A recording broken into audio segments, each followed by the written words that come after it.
Hey everyone, how you doing? Welcome to another xoxo video. I hope you're all well.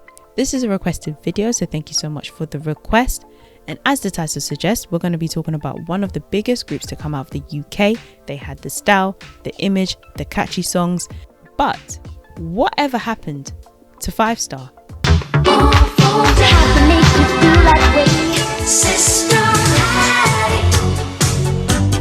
But as always, a very quick disclaimer before we get into the video. This video was purely done for entertainment, informational and commentary purposes. It's not to mock anyone, it's not to disrespect anyone. It's purely various information I found on the interwebs put together into one easy to digest video. So we're going to keep it cute, we're going to keep it polite, we're going to keep it respectful, and let's get into the video.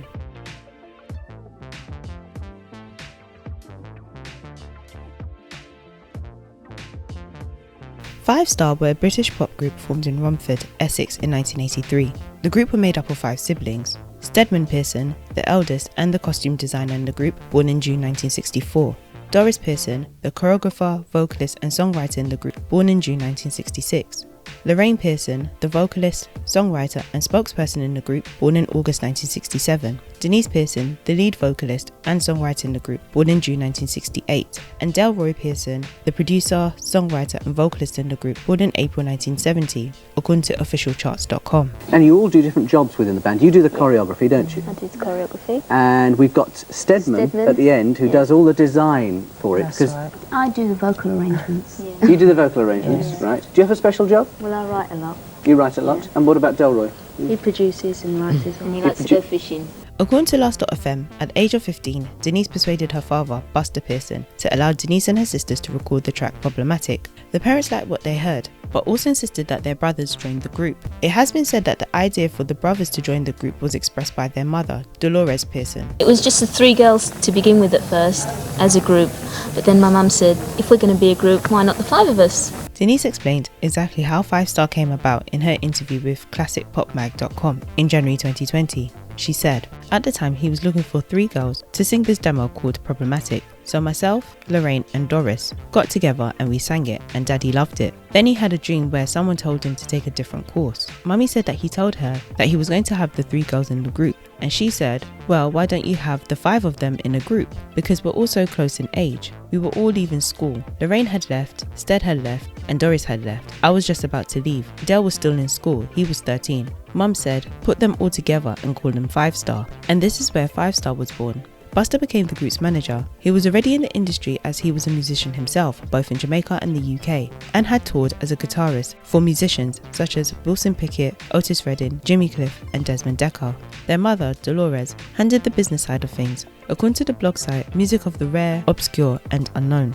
In her interview with classicpopmag.com, Denise said, Dad has such a long history in the business. He played guitar on tour with Wilson Pickett and played with Desmond Dekker, a lot of legends. He distributed records, then he was a manager for another group, so he wore a lot of hats in the music business, but was consistently in the industry. However, according to a BBC article in October 2019, it was noted that having seen the dark side of the industry, Buster Pearson initially resisted their pleas to form a group because we were all in school, Doris said. Yeah, he was hesitant because of the music business and because we were so young, but he spoke to my mum about it. My mum said, I'll throw the boys in if you're going to do it. According to various articles, the group were modelled and styled as the British version of the Jackson 5. And in 1982, Buster Pearson started his own record label, Tent Records Limited. In 1983, the group appeared on the BBC's Pebble Mill at 1, where they sang and danced to their debut single Problematic.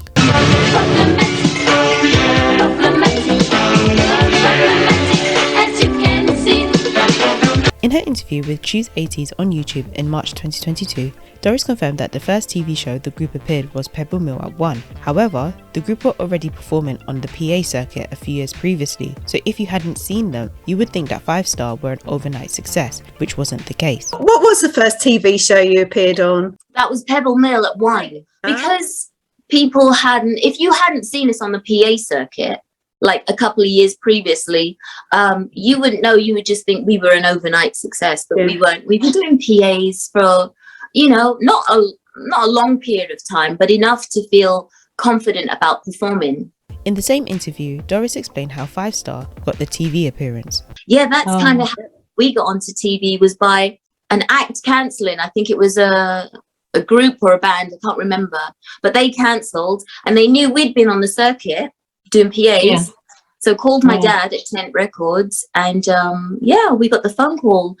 Can you guys make it the show? We'd love to have you on. We were like, of course. Although the group's single Problematic did not enter the charts, their performance on Pebble Mill at 1 gave them public exposure. According to Last.fm, the BBC switchboard was jammed with record companies wanting to sign the group.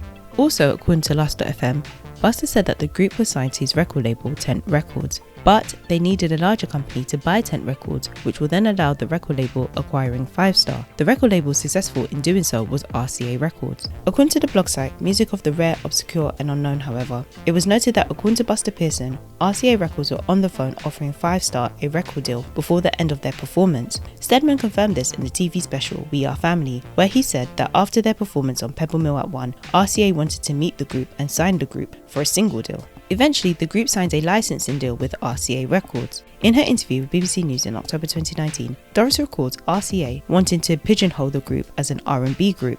However, their father was not accepting that. She said, RCA wanted to pigeonhole us as an R&B group and my dad would not accept that. Our music wasn't defined by skin colour and he was very adamant that they understood that. Then in 1984, the group released their debut single under RCA, Hide and Seek. However, the single did not enter the charts. In the same year, the group released their follow-up single, Crazy. But again, the single did not enter the charts. The group also performed the single on the television show Razzmatazz.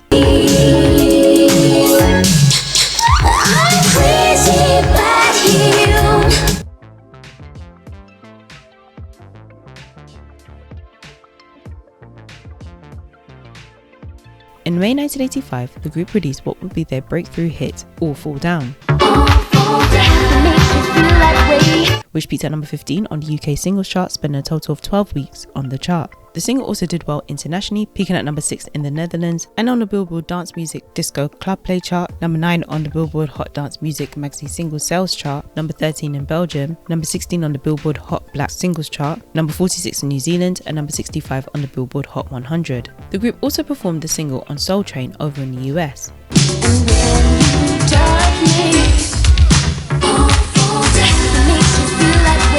Doris later won the International Video Award for her choreography for All Fall Down. First of all, let's give you this award. This one is to Doris. This was from the recent International Video Awards, and this was for the choreography for All Fall Down, which was your big hit single a while back here. So there's that one for you. Congratulations. Thank you. The group then released their follow-up single, Let Me Be The One,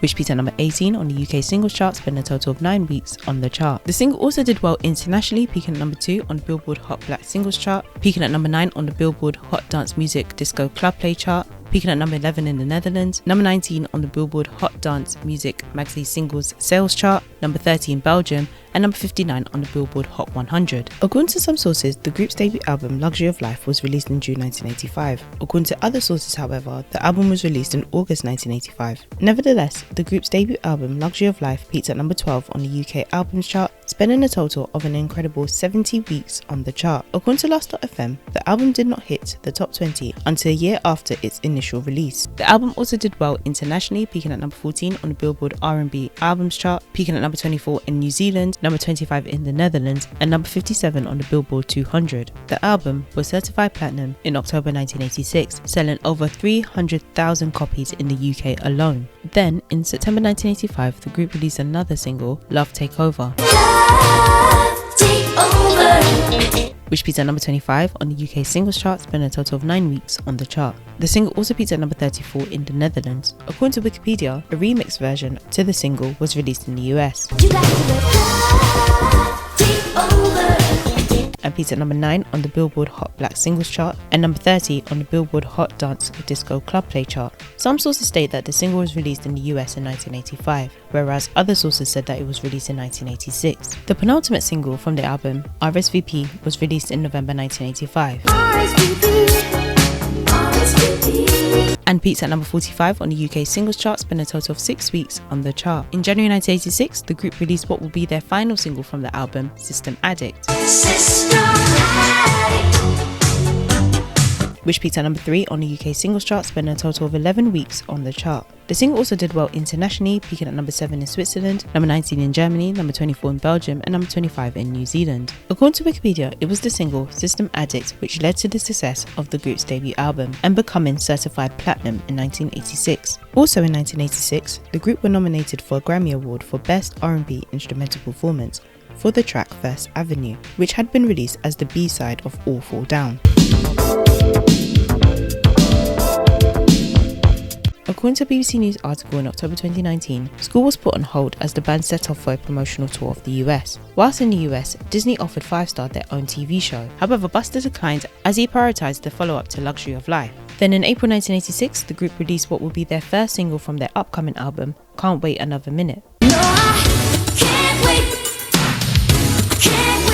another minute. Which peaked at number 7 on the UK singles chart, spending a total of 10 weeks on the chart. The single also did well internationally, peaking at number 5 on the Billboard Hot Dance Music Disco Club Play chart, number 7 on the Billboard Hot Black Singles chart, number 19 on the Billboard Hot Dance Music Maxi Single Sales chart, number 29 in Germany, and number 43 in New Zealand. The group then released a follow-up single in July that year, titled Find the Time.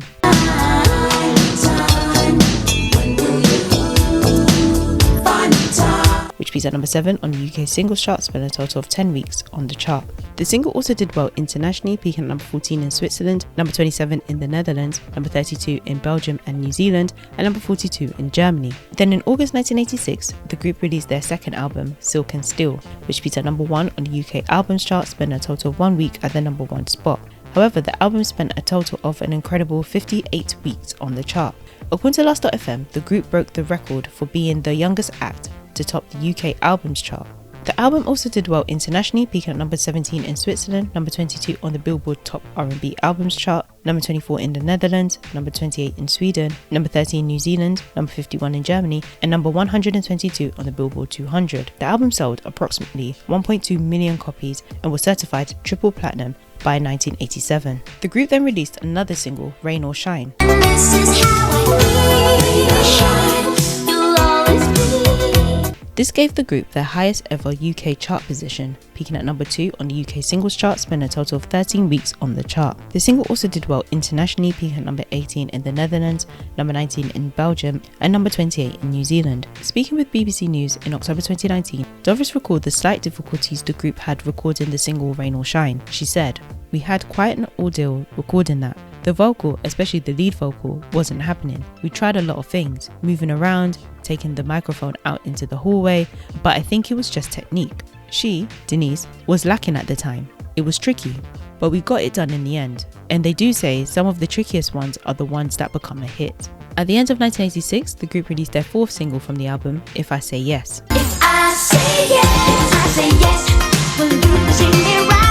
Which peaked at number 15 on the UK singles chart, spending a total of 9 weeks on the chart. The single also peaked at number 13 on the Billboard Hot Black Singles chart, number 26 on the Billboard Hot Dance Club Play chart, number 29 in Belgium, and number 67 on the Billboard Hot 100. However, the single became the group's final entry on the Billboard Hot 100. The release of the single coincided with the group's first tour and various TV appearances.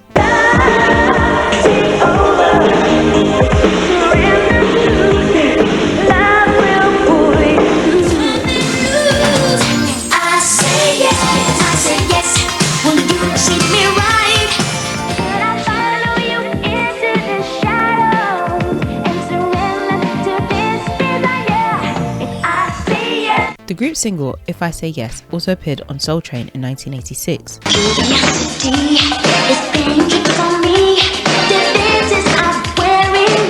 And the group performed at the Royal Variety that same year.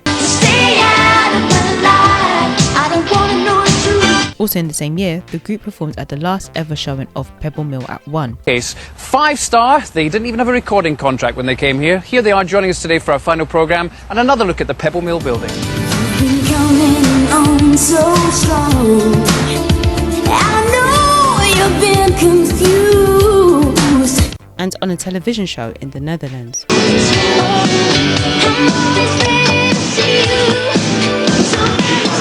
Speaking with The Guardian in June 2008, Denise explained that their father kept control of the group as their manager. She said, "When we took off, I was 15 in school. I had a teacher on tour. Everything was fast. TV, shoulder pads, big hair. We weren't allowed to have boyfriends. Like the Jacksons, our father kept control. This was further confirmed in an article in January 2020, where it was noted that a 1986 magazine article charactered Buster Pearson as a Svengali figure, which essentially means controlling, who sits in on most of the interviews, personally checks out every song they're sent before the group gets to hear it, and in any band discussion has the last word. A characterization he didn't refute at the time. The criticism of Buster and how he managed the group continued throughout the years. By their father, Buster Pearson, to the point that the kids weren't allowed to go out together, they weren't allowed to be seen smoking or drinking.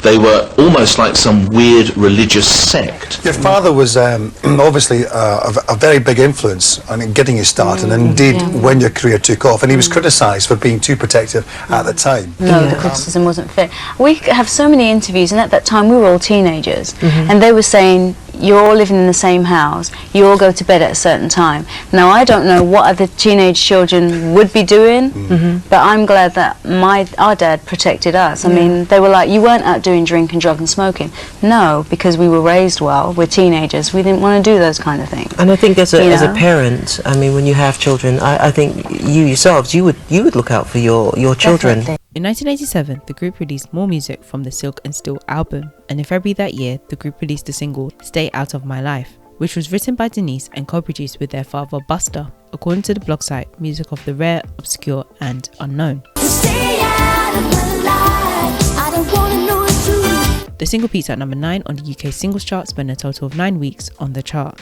In the same month, the group not only performed at the 1987 Brit Awards, but they also won the award for Best British Group.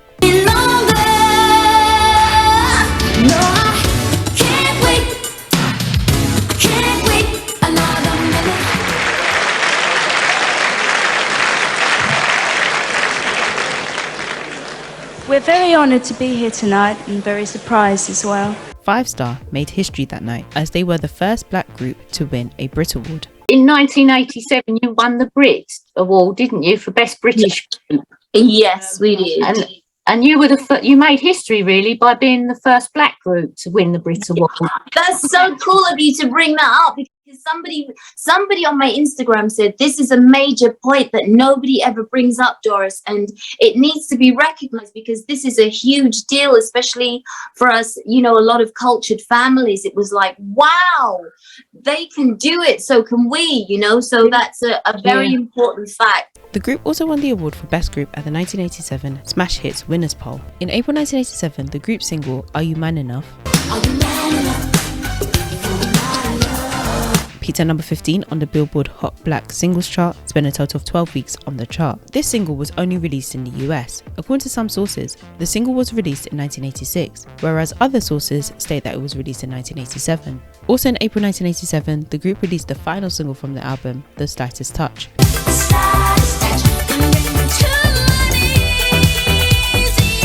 which peaked at number 4 on the UK singles chart, spent a total of 9 weeks on the chart. This single would be the group's last top 10 hit in the UK. The single also peaked at number 20 in the Netherlands. According to Wikipedia, at the height of their success, the family bought Stone Court Mansion in Sunningdale, Berkshire in 1987. Stone Court was a large security gated mansion with 9 bedrooms, although it has been reported and said by the media that the mansion had 13 bedrooms and a built-in recording studio in which the group all lived and worked.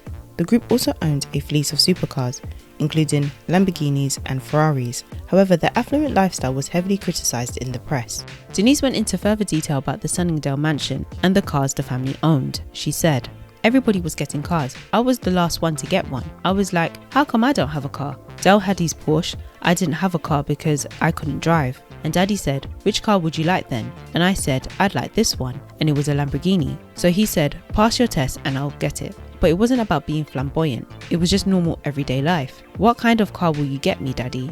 I'll get you this one. It was the taste we had." She added, "At the time, we were the first to do it, but now they have MTV Cribs where stars will invite you into their homes to show you what they have. They have elevators in their house, all these lavish cars, Rolls Royce and Bentleys. We were the first to do it. If we did it again now, it would be more acceptable because of change, because of reality TV. Everybody wants to be a celebrity." Speaking on the ITV daytime talk show Loose Women in 2018, Lorraine mentioned that when the family were living in Stone Court, a few guys from Epic Records, this will become clear later, came over to their house. She overheard them them say that the family have too much for a black family. Did you encounter any racism in the music industry, or was it actually okay? It was okay. I mean, not to our face, but I do remember when Epic, a few guys from Epic came to our house, to Stone Court, our big house, and I was walking around the grounds, and I stood behind one of our buildings, and I heard them say, they have too much for a black family. Oh, yeah, wow. They have too much for a black family? Yeah, this is what not do you mean, right. like all your or cars everything and... we had, yeah. Lorraine also said that she told her dad what she overheard, but he told her that maybe she heard it wrong. I went and spoke to my dad about it, but my dad was so business, he said, Lara, maybe you heard wrong. But I share that because it was my experience, my ears, and I heard that. It was also brought up in an interview that the media tried to use the similarities between the Jackson 5 and 5 Star to paint a picture of how the group were quote-unquote weird, as they all lived in the same house. One of the things that they said in the papers, and again I'm sure it was trying to draw sort of Jackson 5 analogy, was they're all a bit weird, they all live in the same house. Was that hurtful at the time? It's weird for people to think we were teenagers. Teenagers live in the same house until they grow up to move out. In August 1987, the group released what would be their first single from their upcoming album, Whenever You're Ready. Which peaked at number 11 on the UK singles chart, spending a total of 6 weeks on the chart. The single also entered the charts internationally, peaking at number 22 in the Netherlands, number 23 in Switzerland, number 31 in Belgium, and number 39 on the Billboard Hot Black Singles chart. Then, in September 1987, the group released their third studio album, Between the Lines, which peaked at number 7 on the UK albums chart, spending a total of 17 weeks on the chart. The album also entered the charts internationally, peaking at number 16 in Sweden, number 22 in the Netherlands, number 27 in Switzerland, and number 35 in New Zealand. The group then released their second single from the album, Stronger Still, which was a song that was later covered by Australian singer-songwriter Tina Arena in 1990. The single peaked at number 16 on the UK singles chart, spending a total of 7 weeks on the chart. The single also peaked at number 100 in the Netherlands. Later in 1987, the group embarked on their second tour, according to Last.fm.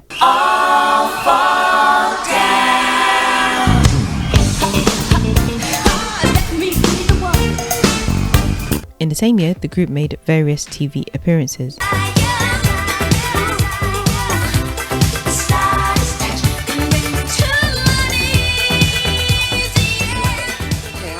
I'm the oldest member and I'm 23. 23, the old man of the group. I'm Lorraine, I'm 20. I'm Denise and I'm 19. I'm Doris and I'm 21. I'm Delroy, I'm the youngest and I'm 17. The baby. Then in December 1987, the group released what would be the last single from the album, Somewhere Somebody, which peaked at number 23 on the UK singles chart, spending a total of 6 weeks on the chart. The single also peaked at number 35 in the Netherlands. According to the blog site, Music of the Rare, Obscure and Unknown, the live performance of the song Somebody Somewhere became the official music video, since a promotional one wasn't made due to 5 Star's involvement in the Children of the Night tour. Then in June 1998, the group returned with an edgier and sexier image and sound and released what would be the lead single from their upcoming album, Another Weekend, which peaked at number 18 on the UK singles chart, spending a total of 4 weeks on the chart. The single also peaked at number 23 on the Billboard Hot Black Singles chart and number 24 in the Netherlands. In August 1988, the group released their follow-up single, Rock My World, which peaked at number 28 on the UK singles chart, spending a total of 4 weeks on the chart. However, this would be the group's last single to reach the top 40 in the UK, but the B-side on the single, Sweet Innocence, received a BPI award for Best Instrumental, according to the blog site Music of the Rare, Obscure and Unknown. Rock My World also peaked at number 86 in the Netherlands. This was quickly followed by the release of their fourth album, Rock the World. The album's cover drew inspiration from Michael Jackson's Bad, with the Pearsons looking tough in black leather, according to classicpopmag.com. Rock the World peaked at number 17 on the UK albums chart, spending a total of 5 weeks on the chart. The album also peaked at number 28 in Sweden, number 54 in the Netherlands, and number 91 on the Billboard Top R&B Albums chart. In an interview on GMTV at the time, Lorraine explained why the group went for an edgier image. What's the reason for the change of image then?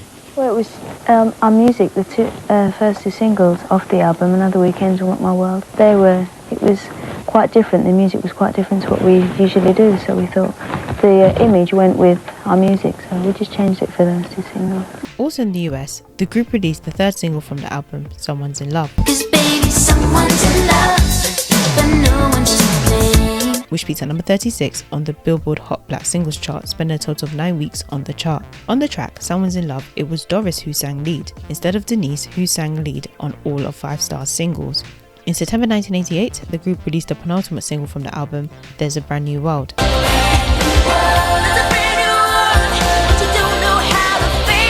which peaked at number 61 on the UK singles chart, spending a total of 2 weeks on the chart. Then in November 1988, the group released what will be the final single from the album, Let Me Be Yours,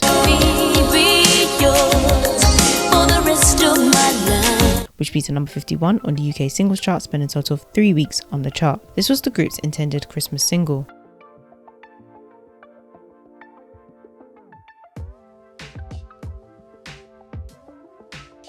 Also in 1988, the group were invited to the Naked Gun movie premiere. It was here that Denise met Matt Goss from the duo The Bros, who ended up being her first kiss.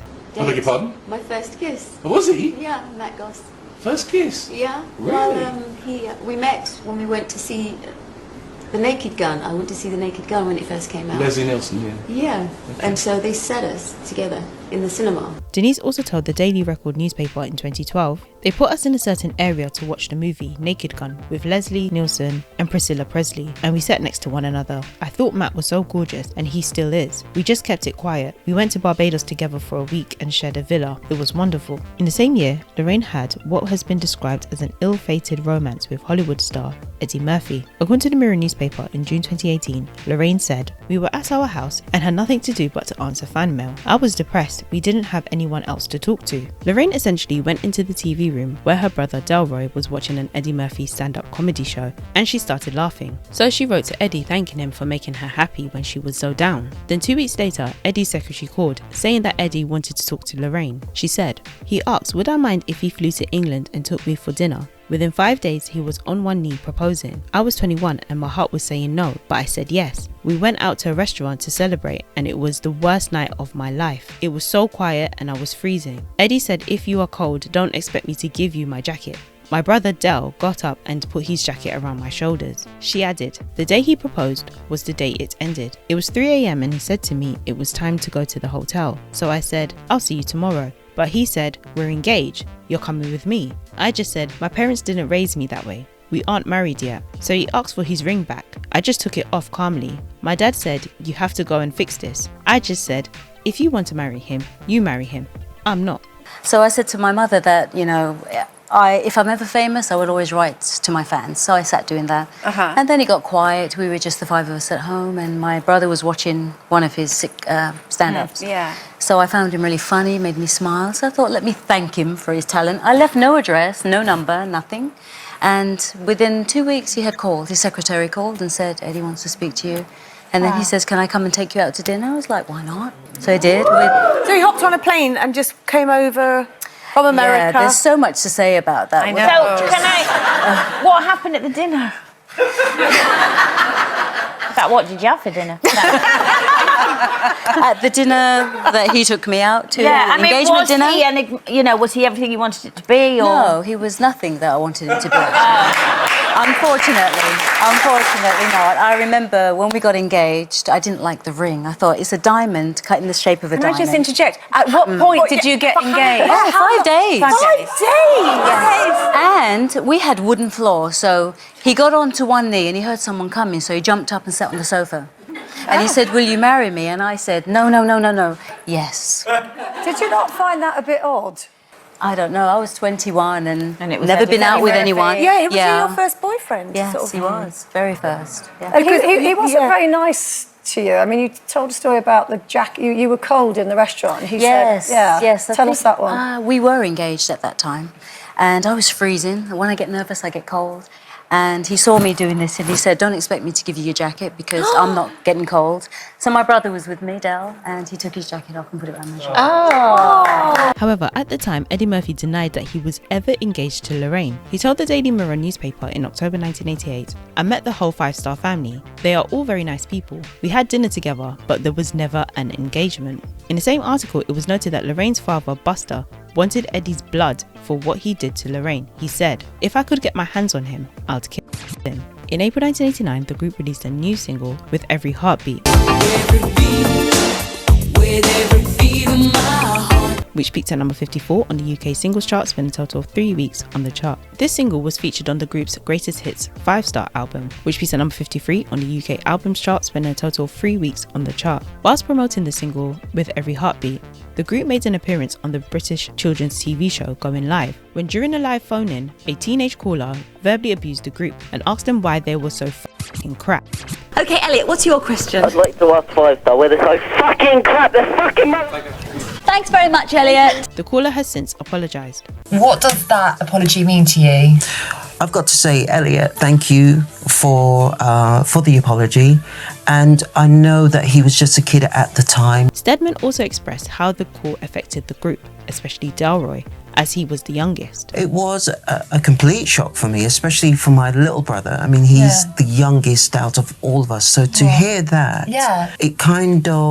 it took him by surprise. Also around this time, there were reports of bankruptcy circulating and that the family had been forced to sell their Berkshire mansion after only 2 years and moved to Hatfield, Hertfordshire. There were other sources which stated that the group and their father blew around £15 million in 3 years. 5-star and Dad Buster had blown £15 million in 3 years. The game was up.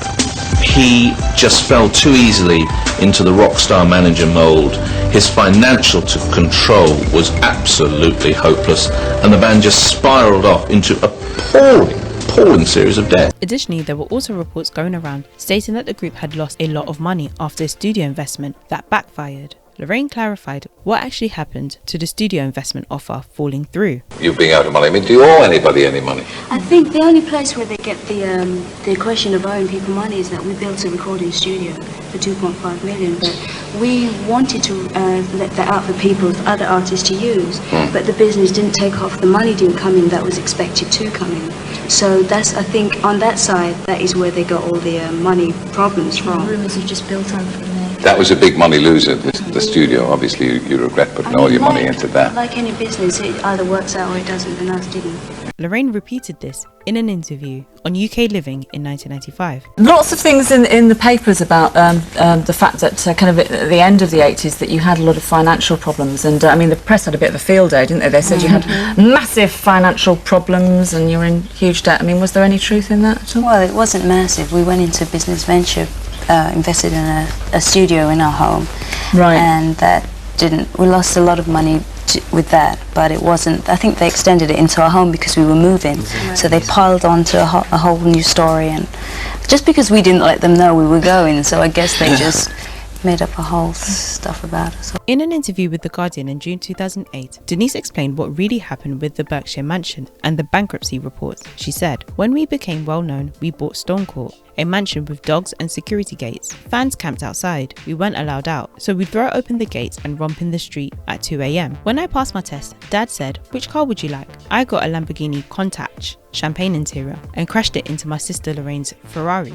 in the front garden." She goes on to say, "Everything was in your face. It was like MTV Cribs, but in those days, ostentation wasn't cool. I remember that incident on TV, but there was too much exposure, and we didn't know the records weren't selling." She added, "One day, Dad came in and said everything had to go. The headline screamed bankruptcy, but the pictured bailiffs were in fact tabloid journalists, but I cried over my car. We moved to Hatfield." I felt really offended. It was like, because we didn't call the press, we were hiding something. So the next day I see this guy that's been paid to climb over our fence to say it's the bailiff trying to get in to get us out. There weren't any bailiffs that turned up at our house at all. There was no repossession, no. There were no repossessions of any of our things. I represent the mortgage company. We repossessed the house yesterday. The position now is that it is to be sold. We will get advice on the best way of selling it, and it will be marketed in the very near future. The group addressed the eviction allegations at the time and confirmed that they were not evicted from their home, as stated in the press. They're saying about the eviction and everything. We actually moved from our house very, very quietly, and I think the press, they were surprised. They were a bit curious as to why we moved and not tell anybody. But we moved to a quieter place in the country where we could just settle down and work on our group a bit more quietly. So the eviction is just out of the question. Is it? Also, they've had really nothing on 5-star for years, and they've been waiting for something to actually get their teeth into, and I think they saw this as an opportunity. So you weren't evicted from the house? No. Also in an interview in 2003, Lorraine said that the group were already making plans to move to the US, as everywhere each member of the group went, they were recognised. She also stated that the family were not evicted from the Stone Court mansion, and had in fact shipped majority of their belongings, including the cars, to LA. But it was strange because at that time we were getting ready to leave England because we couldn't walk.